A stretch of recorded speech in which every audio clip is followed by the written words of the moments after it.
letter. So, we can date the creed confidently to within 20 years of the death of Jesus. Now, we could stop there, and that would be very impressive, historically speaking. When you consider the first two biographies of Alexander the Great by Arrian and Plutarch, written 400 years after his life, and they're generally considered reliable. So 20 years is pretty good, but we can go back earlier. How? Because we know that Paul used to be Saul of Tarsus, a persecutor, a hater of Christians. 1 to 3 years after the death of Jesus, he's on the road to Damascus. Boom, he has this encounter with the risen Christ. He becomes the Apostle Paul. Immediately, he goes into Damascus and he meets with some apostles. Now, many scholars say this is when the apostles gave him this creed that he later shared with the church in Corinth. Other scholars say, wait a minute, it may have been 3 years later. 3 years later, Paul goes to Jerusalem and he meets for 15 days with two eyewitnesses to the resurrection who are named in the creed, Peter and James.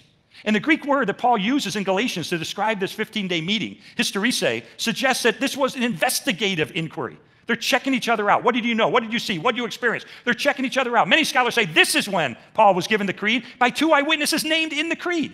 But either way, this means within 1 to 6 years after the death of Jesus, this creed is already in existence, and therefore the beliefs that make up this creed go back even earlier, virtually to the cross itself.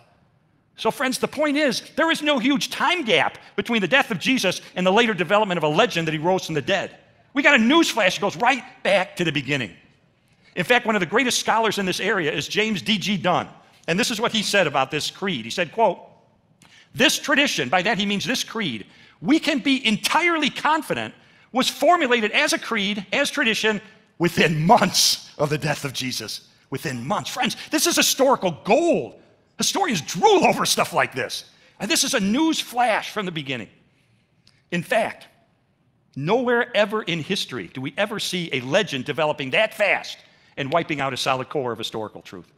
In fact, one of the greatest classical historians who ever lived, A.N. Sherwin White of Oxford, he actually studied the rate at which legend developed in the ancient world. And he said the passage of 2 generations of time is not even enough for legend to grow up and wipe out a solid core of historical truth. Well, we don't have 2 generations of time passing here. We got a newsflash that goes right back to the beginning. And that's not the only early report we've got. We've got others in Matthew, Mark, Luke, John, the book of Acts, elsewhere in the epistles that were all circulating during the lifetimes of Jesus' contemporaries who would have been all too happy to point out the errors if they were making this stuff up. Friends, we got an execution. Jesus was dead. We have reports of his resurrection that are so early that you can't write them off as being a legend, but that's not all we've got. We've got a third word that begins with the letter E. It's the word empty. We have an empty tomb. The historical record tells us that Jesus' body was placed in a tomb belonging to Joseph of Arimathea, member of the Jewish council. It was sealed. Matthew tells us it's guarded, and yet it's discovered empty that first Easter morning. Now, some critics believe, as I used to believe, that, wait a minute, I'll tell you why the tomb is empty. The body was never really in it. Don't you know they didn't bury crucifixion victims? They left them on the cross to be eaten by birds, or they threw them to the dogs. They didn't allow them to be buried. That's why the tomb was empty. Well, wait a minute. I checked it out. What did I find? I found that when you read the Digesta, which is a summary of the Roman law and procedure from the first century, it specifically says that crucifixion victims, execution victims can be buried. Not only that, we have in 1968 the remains of a crucifixion victim who had been buried that were discovered right there, from the first century. He was executed. They found him with a spike still through his ankle bone. And then just about 2 weeks ago, they announced the discovery of another crucifixion victim who had been buried. So we have archaeological evidence that, yes, some crucifixion victims at least were buried. And we have good reason to believe that's what happened with Jesus. So what happened to him? How did the tomb get empty? How can we know that it really was empty on that first Easter morning? Well, we could talk the rest of the day about all the various strands of historical evidence that establish the empty tomb, but I'm just going to give you one fact, because to me this is conclusive, and here it is.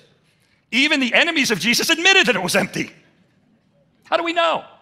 Because when the disciples began proclaiming that Jesus had risen, what the opponents of Jesus never said was, baloney, go open the tomb and you'll find the body. That's all they needed to say. It would have put the onus on the disciples to prove it. But they didn't say that. What did they say? We know from sources inside and outside the New Testament that when the disciples began proclaiming that Jesus had risen, what the opponents said was, the disciples stole the body. Now think about that. What is that? That's a cover story.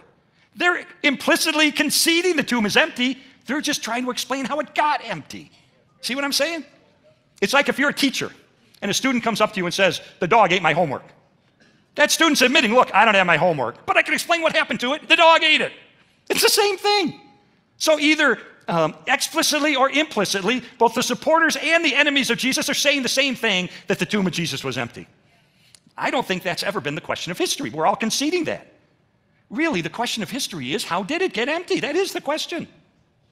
So you look at the usual list of suspects. The Romans weren't about to steal the body. They wanted Jesus dead. The Jewish leaders of the day weren't about to steal the body. They wanted Jesus to stay dead. The disciples weren't about to steal the body. They didn't have the motive. They didn't have the means. They didn't have the opportunity. I think the best explanation for the tomb being empty is that Jesus physically returned from the dead, especially when we combine it with the fourth word that begins with the letter E, which is the word eyewitnesses. Not only was Jesus' tomb discovered empty, but over a period of time, Jesus appears alive in a dozen different instances to more than 515 people, to skeptics and doubters, as well as to believers, to men, to women, daytime, nighttime, to groups, to individuals. People talked to him, they touched him, they ate with him. And think of this. Remember we said earlier, we're lucky in ancient history if we have one or two sources to confirm a fact? Well, get this. For the conviction of the disciples that they encountered the resurrected Jesus, we have no fewer than 9 ancient sources, inside and outside the New Testament, confirming and corroborating the conviction of the disciples that they encountered the resurrected Jesus. Friends, that is an avalanche of historical data. And of course, the historical record tells us this experience revolutionized the lives of the disciples. I mean, after Jesus is put to death, they're afraid they're going to get executed. They go into hiding. They're going to go back to the fishing business. And yet, history undeniably tells us just a few weeks later, in the very same city where Jesus has been executed, these once cowardly disciples are now proclaiming with boldness that Jesus not only claimed to be the Son of God, he backed up that claim by returning from the dead.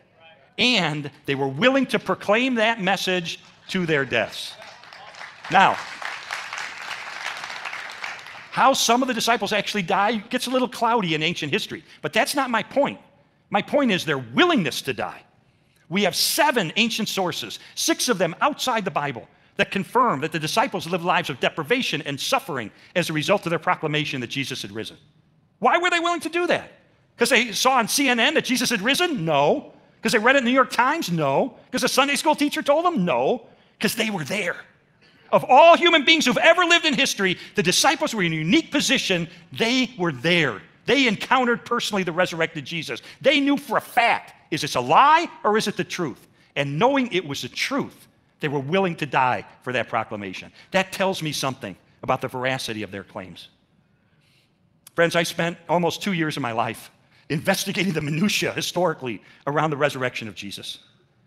Stop believing the lies that this is all that there is. You stand up and fight. Stand up and fight for yourself. Investigating the minutiae historically around the resurrection of Jesus. And it all came down to a Sunday afternoon. And I realized, at some point, every juror needs to reach a verdict. And I thought, what, the evidence is in. After 2 years, I don't think I'm going to find some news flash, something I missed. So I said, I got to reach a verdict. So I sat down with all the evidence I'd encountered over this 2 years, massive volumes of material, and I'm kind of sorting through it, and then I stopped, and I go, wait a second. And I kind of stepped back and said, in light of the avalanche of evidence that points so powerfully toward the truth of Christianity, I realized it would take more faith to maintain my atheism than to become a Christian. That was my conclusion. It was like the scales just tipped like this. And I realized, based on the historical data, I was convinced Jesus not only claimed to be the Son of God, he backed up that claim by returning from the dead. And then you know how I felt? I kind of felt let down. I did. I thought, it's been 2 years. Shouldn't an angel appear about now? That would be cool. An earthquake would be great. Something dramatic. I was kind of let down after 2 years. Is that it? Is that it? But then I read a verse. John 1:12. It says, but as many as received him, to them he gave the right to become children of God, even to those who believe in his name. And I realized, okay, believing the evidence, concluding, reaching the verdict that Jesus claimed to be the Son of God, backed it up by returning from the dead, that's great, that's important. It's not enough. It's not enough. Believe plus receive. I had to receive. Receive what? Receive this free gift of forgiveness and eternal life that Jesus purchased for me on the cross when he died as my substitute to pay for all of my sin. And when I would receive this free gift of his grace, then I would become a child of God. And so I got on my knees and I poured out a confession of a lifetime of immorality that would absolutely curl your hair. And at that moment, I received complete and total forgiveness through Jesus Christ, and I became a child of God. And I remember Leslie burst into tears, and she threw her arms around my neck, and she said, "You hard-hearted son of a Baptist, I've been telling you this for 2 years, hello?" No, I'm kidding, she didn't say that. I always wish she'd said that, because that would have been a great story. That would have been a great capper if she had done that, but that's not Leslie. She burst into tears. And she threw her arms around my neck and she said, "Oh, honey, I almost gave up on you 1,000 times. She said, when I was a new Christian, I met some women at church and I said, I don't have any hope for my husband. He is a hard-headed, hard-hearted legal editor of the Chicago Tribune. He will never bend his knee to Jesus." And this one elderly saint put her arm around her shoulder and pulled her to the side and she said, "Oh, Leslie, no one is beyond hope." And she gave her a verse from the Old Testament, Ezekiel 36:26. It says, "Moreover, I will give you a new heart, and I will put a new spirit within you. I will remove from you your heart of stone and give you a heart of flesh." And so what I never knew at the time, this whole 2 years that I'm on this investigative journey, what I never knew is every day my wife, behind the scenes, was on her knees praying that verse for me. And can I tell you what happened? Starting on that Sunday afternoon, now that I'd received Jesus as my forgiver and leader, now that I'd become a child of God, and then over time, as I was baptized, as I became part of a vibrant church like this one, as I learned to read the Bible with fresh eyes, as I learned to worship, as I learned to pray, God began to answer Leslie's prayers because my values changed, and my morality changed, and my character changed, and my priorities, and my relationships, and my worldview, and my philosophy, and my parenting, and our marriage. I mean, all these things over time began to change for the good. And this is always where I would get stuck. Because somebody would say to me, "Well, Lee, tell me your story. How'd you come to faith?" Okay, and I'll tell the whole story up to here, and I wouldn't know what to say. Because what stuck me was how do I communicate to you? You didn't know me when I was literally drunk in the snow in an alley. You didn't know me when I was living my former life. So what words can I use to help you understand the difference Jesus has made in my life? You see what I'm saying? How do I explain that to you? Because you didn't know me back then. And I asked God, what do I say? And the only thing I can say is what happened to my little girl, Allison. Think about this for a second. Here's a little kid, 5 years old by then, when I came to faith. All she had known the first 5 years of her life was a dad who was absent, angry, kicking holes in walls, coming home drunk. That was her whole life. But starting on that Sunday afternoon when I gave my life to Jesus, you know what she did? She started to watch. Something's changing with my dad. Something's different with my dad. Something is new with my dad. She never studied ancient history, never interviewed a scholar, never studied archaeology. She's just 5 years old. But she could listen, she could watch, she could observe, and she did. She watched how God changed my life. And it took about 4 or 5 months. And then one Sunday morning, she came up to Leslie. You know what she said?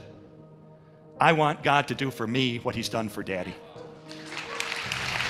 And at age five, my little girl received this forgiveness and gift of eternal life from Jesus, became a child of God. Today, she's married to a seminary graduate. She's a novelist. She writes works of fiction, but they all have the message of Jesus woven into them. Her and her husband together write children's books about God. She is the mother of 2 of my 4 precious grandchildren. And today, we're the best of friends. And same thing with my son. My son saw the difference that God was making in his mom and his dad and his sister, and he came to faith at a young age too, but he took an academic route. Got an undergraduate degree in biblical studies, got a master's degree in philosophy of religion, got another master's degree in New Testament. And then after many years of research and study at Yale University and at the University of Aberdeen in Scotland, he was awarded his PhD in theology. And so now you know what he does? He's a professor at one of the largest Christian seminaries in America, teaching young people about Jesus Christ. And 5 years ago,